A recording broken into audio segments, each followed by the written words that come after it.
Hello everyone. मैं आपका अपना पीडियाट्रिशियन कम पीडियाट्रिक कार्डियोलॉजिस्ट डॉक्टर मुर्तज़ा कमाल। आज हम लोग डिस्कस करेंगे बच्चों में टीकाकरण, इम्यूनाइजेशन इन चिल्ड्रन। ये एक बहुत ही इम्पॉर्टेंट टॉपिक है और इम्यूनाइजेशन, हर बच्चों का टीकाकरण होना बहुत ही इम्पॉर्टेंट है, क्योंकि टीकाकरण उन बीमारियों के लिए होती है जिनको हम प्रिवेंट कर सकते हैं, इनसे बच्चों को बचा सकते हैं। और ये बीमारियां जो हैं बच्चों के लिए काफ़ी जानलेवा हैं, जैसे पोलियो, जो कि आजकल हम पोलियो के लोगों को कम देख रहे हैं। ये इरेडिकेट हुआ है टीकाकरण के चलते ही। चिकन पॉक्स, जो बहुत पुरानी बीमारी है, जिसमें लोगों के शरीर पे दाने, चेहरे पे दाने, धब्बे पड़ जाते थे, परमानेंट दाग, ये अब हम नहीं देखते हैं। ये टीकाकरण के चलते ही हुआ है। और बहुत सारी बीमारियां जैसे ट्यूबरकुलोसिस, हेपेटाइटिस बी, गलघोटू, टेटनस, वूपिंग कफ जैसी आदि बीमारियां, इन सब के लिए टीका अवेलेबल है हमारे पास। और ये इन सब चीज़ों के लिए टीका लेना ना ही मस्ट है बल्कि कंपलसरी है। सबसे पहले हमें ये जानना है कि टीकाकरण एक्चुअली पूरे ग्लोब में सारे कंट्रीज़ के बच्चों के लिए होता है, और इवन कुछ टीके ऐसे होते हैं जो अडल्ट्स के लिए भी होते हैं। टीकाकरण में ये हमें ध्यान देना है, WHO जो वर्ल्ड हेल्थ ऑर्गेनाइजेशन है, इसने एक लिस्ट बनाई है जो सभी बच्चों के लिए टीकाकरण कराना मस्ट है। और हमारी कंट्री इनमें से फॉलो करती है UIP, यूनिवर्सल इम्यूनाइजेशन प्रोग्राम, और एक बॉडी है IAP बोल के, जिनको इंडियन एकेडमी ऑफ पीडियाट्रिक्स बोलते हैं। ये बच्चों के टीकाकरण कर संबंधित जानकारियाँ टाइम टू टाइम देती हैं। आज हम लोग लेटेस्ट टीकाकरण जो इस साल 2020-2021 यानी 2020-2021 के जो शेड्यूल हैं उनको डिस्कस करेंगे। किन किन टीका को कब लेना है इसके बारे में डिस्कस करेंगे। और ये चार्ट, ये लिस्ट हर जगह अवेलेबल है। आप जहाँ भी अपने बच्चों को दिखाते हैं, जिस भी अस्पताल में आपके बच्चे की डिलीवरी हुई है, उसके बाद ये टीका का लिस्ट दिया जाता है। ये हर बच्चों के अस्पताल में अवेलेबल होता है। गवर्नमेंट ऑफ इंडिया भी इसको रिलीज करती है। नेक्स्ट पॉइंट जो आज हम डिस्कस करेंगे वो हमें समझना है कि कुछ टीके जो होते हैं उनको मैंडेटरी वैक्सीन्स बोलते हैं। मैंडेटरी वैक्सीन्स वो होते हैं जो मस्ट होती है, जिनको गवर्नमेंट ऑफ इंडिया, हमारी कंट्री की सरकार, सभी बच्चों को दिलाना मस्ट है। ये मैंडेटरी वैक्सीनेशंस होते हैं। कुछ टीके ऐसे होते हैं, सेकंड जो टाइप के हैं, उनको हम रिकमेंडेड वैक्सीन्स बोलते हैं। रिकमेंडेड वैक्सीन्स वो होते हैं जो पब्लिक जिस जगह पे रहती है उसके बेसिस पे वो टीका हो सकता है। वहाँ पर इन्वायरमेंटल कंडीशंस क्या है, उस बेसिस पे वो टीका उस जगह के लिए रिकमेंड हो सकता है। उस बच्चे की या अडल्ट की मेडिकल हिस्ट्री क्या है, कुछ पर्टिकुलर मेडिकल हिस्ट्री है, उसके चलते वो टीका उनमें रिकमेंड किया जाता है। और चौथी इंपॉर्टेंट चीज़ है अफोर्डेबिलिटी, ये देखी जाती है, क्योंकि ये जो रिकमेंडेड वैक्सीन होते हैं ये गवर्नमेंट ऑफ इंडिया प्रोवाइड नहीं करती है, वेर एज हमें ये ख़रीद के लगाना पड़ सकता है। तो अफोर्डेबिलिटी भी एक इशू होती है। दूसरी चीज़ें जो हम डिस्कस करेंगे, अब हम देखेंगे कि क्या क्या टीके कब कब लगते हैं और किन बीमारियों के लिए लगते हैं। ये बहुत ही आवश्यक है जानना कि हमें जन्म के बाद कौन सा टीका लगना है, कौन से टीके 6 हफ्ते, 10 हफ्ते, 14 हफ्ते पे लगने हैं, और किन बीमारियों से बचाती है, ये हम जानेंगे, तभी हम इनके टीका का इम्पोर्टेंस समझेंगे। सबसे पहले जिस भी बच्चे का गवर्नमेंट ऑफ इंडिया के अनुसार सभी बच्चों की जो बर्थ होना चाहिए वो इंस्टीट्यूशनल सेटअप पे होना चाहिए, मगर फिर भी आज भी हमारे देश में कुछ ऐसे पार्ट हैं जहाँ पर इंस्टीट्यूशनल डिलीवरीज नहीं हो रही हैं, होम डिलीवरीज हो रही हैं, जो कि ठीक नहीं है, ये रिकमेंडेड नहीं है। 100% डिलीवरियाँ जो हैं वो इंस्टीट्यूशनल होनी चाहिए। जन्म के जस्ट बाद जो हैं, जो इम्पोर्टेंट टीके लगते हैं वो 3 हैं। पहला टीका है BCG, दूसरा है हेपेटाइटिस बी, तीसरा है ओरल पोलियो वैक्सीन। पहला टीका जो मैंने बताया BCG होता है, इसको बैसिलस कैलमेट-गुरिन बोलते हैं। ये टीका हमें टीबी के लिए होता है। इस टीके से हम टीबी से बच तो नहीं सकते हैं, मगर हाँ, जो सीवियर फॉर्म्स ऑफ टीबी होते हैं, जो भयानक तरह की टीबी होते हैं, उनसे बचते हैं। सो ये टीका बेसिकली टीबी से बचाने के लिए नहीं है, सीवियर फॉर्म्स ऑफ टीबी से रक्षा करने के लिए होता है। सो अगर किसी को BCG लगा हुआ है तो उसको सीवियर फॉर्म ऑफ टीबी नहीं होगा। दूसरा टीका जो है हेपेटाइटिस बी, और इम्पॉर्टेंट चीज़ ये है कि ये टीका जो लगता है बाएं तरफ लगता है और ये जो रूट से लगता है उसको हम इंट्राडर्मल बोलते हैं, बाएं तरफ टीका लगता है। इस टीके के बारे में एक और इम्पॉर्टेंट चीज़ जो जाननी है, ये टीका जो है लगने के 6 हफ्ते बाद ये वहाँ पर एक पस्ट्यूल बनाएगा जो कि आगे जाकर रप्चर बनेगा और इसका स्कार जो दाग है वो जिंदगी भर रहता है। और ये बाएं तरफ इसलिए लगाया जाता है ताकि चेक करने में, जब चेकिंग हो रही हो, सर्वे हो रहा हो, उसमें बाएं तरफ की बाजू को उठाकर आराम से सभी में चेक कर लिया जाए।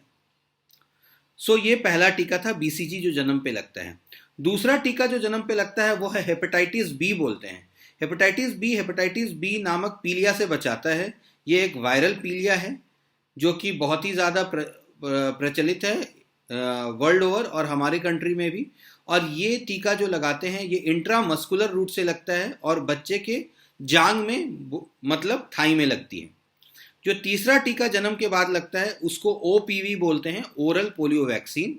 ये वैक्सीन जो है 2 बूंद पिलाई जाती है बच्चों को और ये पोलियो के लिए होता है। सो जन्म के बाद 3 टीके लगेंगे, बीसीजी ट्यूबरकुलोसिस के लिए, हेपेटाइटिस बी वायरल पीलिया से बचाने के लिए, और ओपीवी जो कि पोलियो से बचाता है। उसके बाद बच्चे को जो टीके लगते हैं वो हमें उसे 1.5 महीने, 2.5 महीने और 3.5 महीने मतलब 6 हफ्ता, 10 हफ्ता और 14 हफ्ता पे लगवाते हैं, जो कि एक महीने के इंटरवल पे लगता है। जो वैक्सीन्स लगती हैं वो बिल्कुल सेम होती हैं 6 हफ्ते, 10 हफ्ते और 14 हफ्ते पे। ये क्या क्या वैक्सीन्स हैं?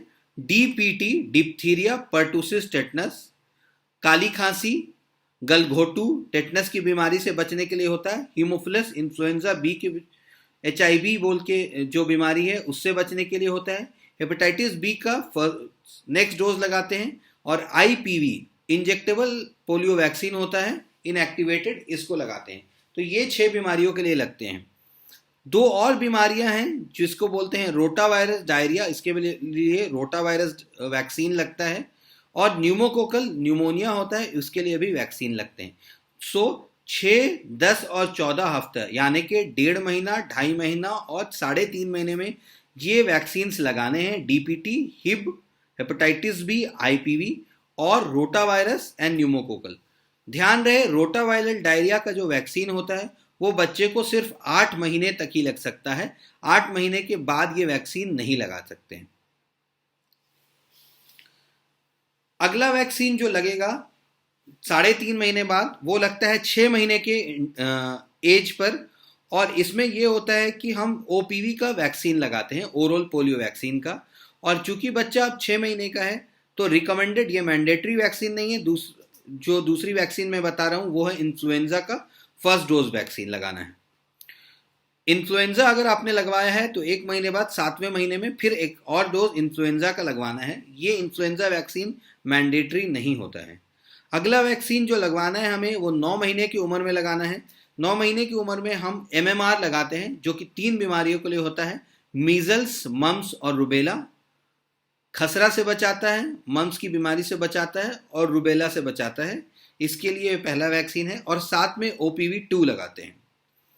इसके 1 महीने बाद मतलब 10 से 12 महीने पे हम रिकमेंडेड होता है अभी कंजुगेट टाइफॉइड वैक्सीन। ये एक नया वैक्सीन आया है जो लास्ट 3-4 साल से लगा रहे हैं, ये 10 से 12 महीने के उम्र में लगाते हैं। उसके बाद जब बच्चा 1 साल का होता है तो हमें हेपेटाइटिस A का पहला डोज लगाना होता है, ये वैक्सीन। सो मेनली जो वैक्सीन्स लगते हैं बच्चे के पहले साल में लगते हैं, क्योंकि इसके डिफरेंट रीजंस हैं।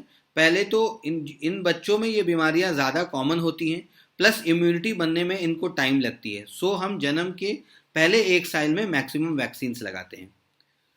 उसके बाद 1 साल की उम्र के बाद जब बच्चा 15 महीने का हो जाता है तो हम न्यूमोकोकल का जो वैक्सीन लगाई थी 6 हफ्ते, 10 हफ्ते, 14 हफ्ते पे, उसका एक बूस्टर वैक्सीन लगाते हैं। दूसरा वैक्सीन जो लगाना है 15 महीने में वो है MMR का वैक्सीन, मीजल्स, मम्स, रुबेला, दूसरा डोज। पहला डोज हमने 9 महीने पे लगवाया था, ये दूसरा डोज है। और चिकन पॉक्स जिसको वेरिसेला वैक्सीन भी बोलते हैं वो लगाते हैं 15 महीने पे। उसके बाद 16 से 18 महीने पे जो वैक्सीन्स लगनी है वो है डीपीटी की वैक्सीन फिर से जो कि बूस्टर है, IPV वैक्सीन जो हमने 6, 10 और 14 हफ्ते पे लगवाया था, और हिब हीमोफिलस इन्फ्लुएंजा बी का वैक्सीन फिर से लगता है, ये लगेगा 16 से 18 महीने पे। और 18 महीने पे हेपेटाइटिस ए का दूसरा डोज लगता है। हेपेटाइटिस ए का पहला डोज हमने जो लगवाया था वो 12 महीने की उम्र में था।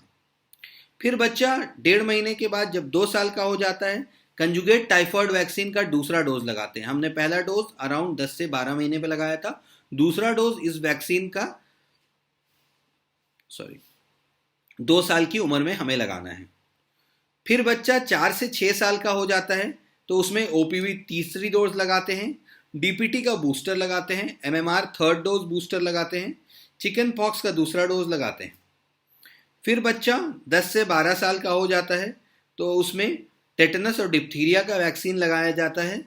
और जो लड़कियां होती हैं उनमें रिकमेंड होता है 9 साल की उम्र के अराउंड कि वो एचपीवी का वैक्सीन लें, जो कि 2 नाम से आता है, सर्वैरिक्स और गार्डासिल। ये नॉर्मली लड़कियों में दिया जाता है। इसके अलावा कुछ वैक्सीन्स हैं जो प्रेग्नेंट वुमेन को लेना चाहिए। वो टेटनस के वैक्सीन्स हैं जो कि 5वें-6ठे महीने में लगते हैं। अगर किसी ने पहले से फुल्ली इम्यूनाइज नहीं है तो उनको 2 डोजेज लगते हैं। अगर कोई फुल्ली टेटनस से इम्यूनाइज है उन प्रेग्नेंट वुमेन को 1 डोज लगता है। और जो रिकमेंडेड है प्रेगनेंसी में वो है इन्फ्लुएंजा वैक्सीन, ताकि इन्फ्लुएंजा उनमें ना हो। ये वैक्सीन्स हैं। एक इम्पॉर्टेंट चीज़ जिसको मैं बताना चाहता हूँ इन वैक्सीन्स के बारे में, अगर आपके बच्चे ने किसी पर्टिकुलर टाइम में कोई वैक्सीन मिस की है तो इसका मतलब नहीं है कि हम वो वैक्सीन बाद में नहीं दे सकते हैं। इन वैक्सीन्स को जिनको हम अगर कोई मिस कर जाता है बाद में देते हैं उनको हम कैचअप वैक्सीनेशन बोलते हैं। और हर वैक्सीन का कैचअप वैक्सीनेशन का टाइम होता है कि अगर हमने मान लो 6 हफ्ते वाली वैक्सीन नहीं दी, हमसे ये 2 हफ्ते लेट हो गया, 1 महीने लेट हो गया, तो अगला शेड्यूल वैक्सीन का क्या लगेगा, इसको हम कैचअप बोलते हैं। क्या वैक्सीन देना है क्या नहीं देना ये आपके पीडियाट्रिशियन डिसाइड करेंगे और कैचअप वैक्सीनेशन के अंतर्गत इसको लगाएंगे। इसके अलावा जो हमें एक इम्पॉर्टेंट चीज़ याद रखनी है वो है pulse polio immunisation days. Government of India और स्टेट गवर्नमेंट्स जो हैं वो पल्स पोलियो इम्यूनाइजेशन डेज बनाती हैं। इनमें एडिशनल ओपीवी वैक्सीन्स लगाते हैं और मॉपअप में घर जा जा के वैक्सीन्स और ओरल पोलियो वैक्सीन 2 बूंद पिलाई जाती है। इसको भी इंक्लूड करना है अपने शेड्यूल में। मैं अपने बात को ख़त्म करता हूँ ये बताते हुए कि टीकाकरण आपके बच्चों के लिए बहुत ही इम्पॉर्टेंट है। ये टीकाकरण हमारे सरकारी संस्थानों में अवेलेबल है, डिस्पेंसरीज में अवेलेबल है, और ये टीकाकरण हमारे private hospitals, private clinics, paediatricians के साथ भी अवेलेबल होते हैं। आप अपने बच्चों को अपने नियरेस्ट पीडियाट्रिशियन के पास या हॉस्पिटल में ले जाएं और इवन इफ उनके वैक्सीनेशन अगर कोई मिस हो गए उनको पूरा कराएं कैचअप वैक्सीनेशन के अंतर्गत। Thank you very much.